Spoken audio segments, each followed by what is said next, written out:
maker, Reggie Michael Thayer Hindi. J'ai fait mes études en Chine. J'ai travaillé en tant que mannequin pendant plusieurs années. Et à présent, je suis styliste et consultant en mode. En général, je suis le fondateur de la marque Myth. C'est une marque d'habits et accessoires qui fait des trucs made in Burundi.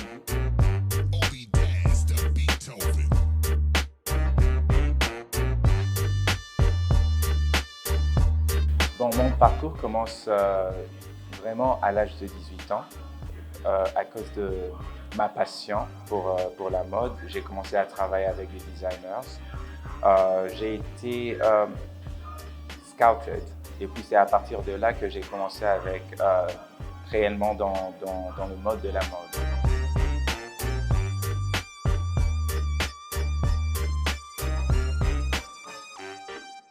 On essaie de produire de faire des produits qui ne sont pas un peu courants, qui sont un peu uniques.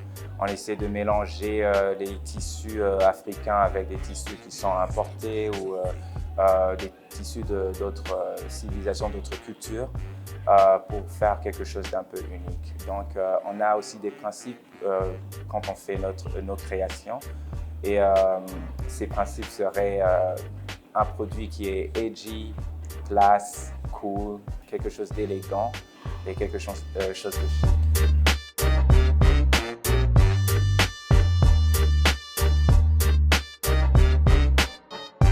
J'ai rencontré beaucoup de défis parce que quand je suis rentré et quand j'ai décidé de lancer la marque, je ne savais pas trop de ce que je pouvais faire ici. Mais du coup, je me suis mis à faire un tour,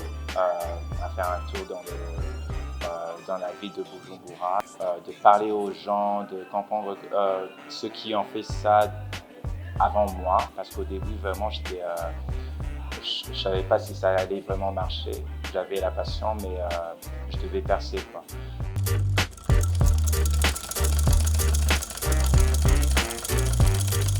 J'ai été beaucoup inspiré par les créations que Versace avait fait lorsque j'ai commencé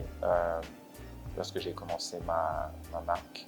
Mais aussi, je suis inspiré par des artistes burundais jusqu'à maintenant et je continue à m'inspirer avec d'autres designers, d'autres marques et avec le monde qui m'entoure. Pour certains, le métier de mannequin, c'est un métier vraiment c'est une passion pour eux. Et il faut avoir beaucoup de courage et ça demande aussi du travail. Il ne suffit pas juste d'être super cool, d'avoir un bon visage ou un beau corps pour pouvoir travailler en tant que mannequin. Ouais, c'est tout un art et il faut aussi la perfectionner si on veut aller un peu plus loin. Vraiment, si je regarde ici au Burundi, oui, on a des designers, mais la plupart des fois, on se rend compte que certains d'entre nous, on essaie de faire la même chose. Et peut-être que c'est parce que ce sont ces choses qui se vendent un peu plus que les autres. Mais il faut vraiment oser. Il faut vraiment oser.